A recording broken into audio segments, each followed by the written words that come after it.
때는 2023년 5월 31일 인류 반도체 역사상 처음으로 반도체 기업이 시총 1조 달러를 돌파했습니다.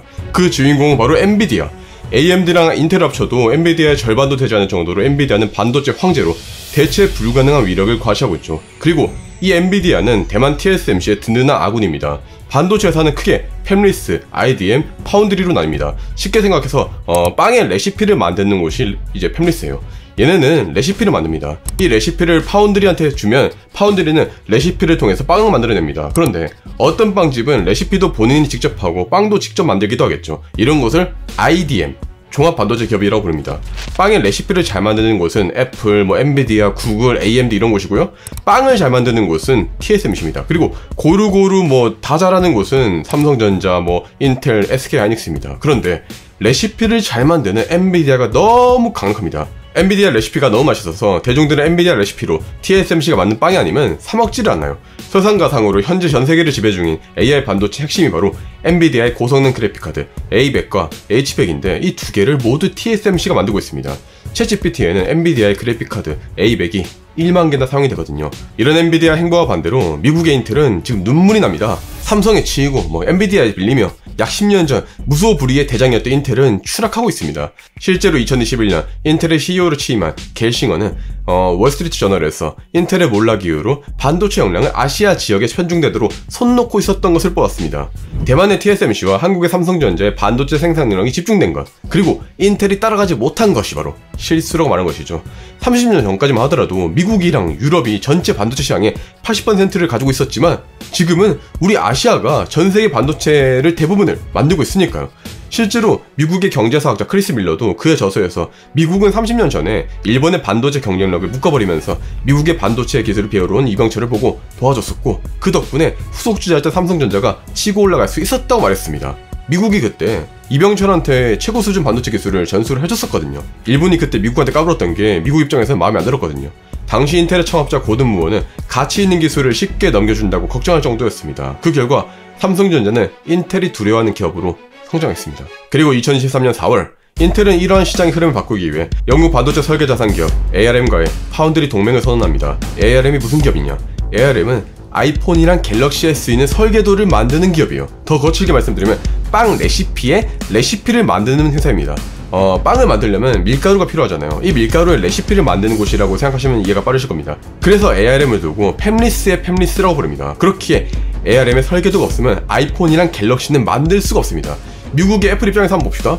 애플은 자사의 반도체 칩을 ARM의 이제 디자인을 바탕으로 만들어서 TSMC에게 의뢰해서 만들고 있어요.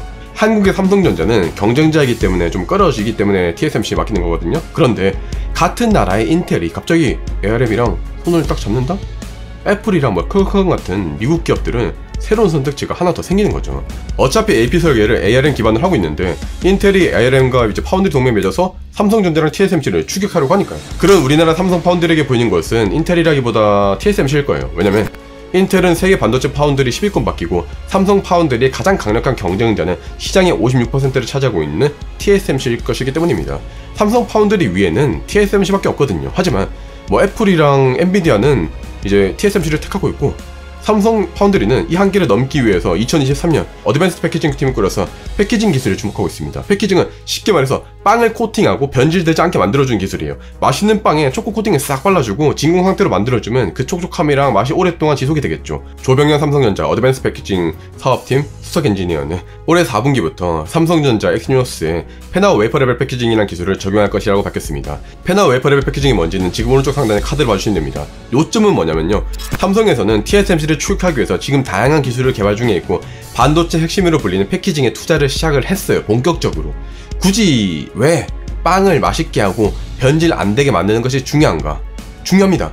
2023년 5월 카이스트 연구진들이 쓴 한 논문이 세계적인 저널 Applied Materials and Interfaces의 표지로 선정이 되었는데요. 이 연구가 바로 온도 제어를 통해서 반도체 패키징 내구성을 40% 향상시킨 연구예요. 반도체에는 에폭시 모이딩 컴파운드라는 고무 비슷한 소재가 있거든요. 이게 열 때문에 자꾸 막 휘는 현상이 발생합니다. 만약에 여기 위에 이런 반도체가 이렇게 딱 붙어있어요. 이렇게 붙어있는데 만약에 이게 희게 되어버리면 여기 있는 이 반도체가 붙어있던 부분이 슬슬 떨어지게 되겠죠?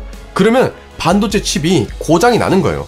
이 문제를 해결하는 공정 기술을 개발한 공로로 표지 논문에 이번에 실리게 된 거죠. 진짜 거칠게 비유를 해보자고요. 제 고향이 경주인데 경주는 찰보리빵이 유명해요. 근데 이걸 사서 시베리아에 살고 있는 친구한테 선물로 갖다 주려고 해요. 우리나라는 지금 여름이라서 찰보리빵은 더운 환경에 노출이 되게 되겠죠? 그러나 제가 이제 시베리아에서 딱 내리는 그 순간 이제 차가운 환경에 찰보리빵이 노출이 되게 되겠죠. 시베리아에 사는 제 친구가 이 찰보리빵을 먹어봤자 맛이 이상할 거예요. 매장에서 바로 산 찰보리빵과 다른 맛이 나겠죠. 더워졌다가 차가워졌다가 반복이 되었을 테니까요. 그런데 만약에 이 문제가 없어진다면, 그 어떤 온도 환경에서도 일정한 맛을 유지하고 변질도 안 된다면 진짜 엄청난 혁신인 거죠. 이처럼 너무나 공고한 반도체 형제 엔비디아, ARM과 동맹을 맺으며 삼성을 추격하려고 하는 인텔, TSMC에 도전하려고 하는 삼성 파운드리, 그리고 그걸 지켜보면서 선택지가 넓어져서 웃고 있는 애플까지, 그야말로 인류 역사에 전례가 없었던 전세계적인 기술 전쟁이 이제 서막을 열었습니다. 춘추전국 시대는 어린이 장난 수준이 될 이 반도체 전쟁의 승자는 과연 누가 될까요? 송창록 SK하이닉스 부사장은 말합니다. 20세기의 전략물자가 석유였다면 21세기의 전략물자는 반도체가 되었다. 자유무역의 상징이었던 반도체 산업이 전쟁의 싸움터로 변했다. 이제 일촉즉발의 전쟁 상태다.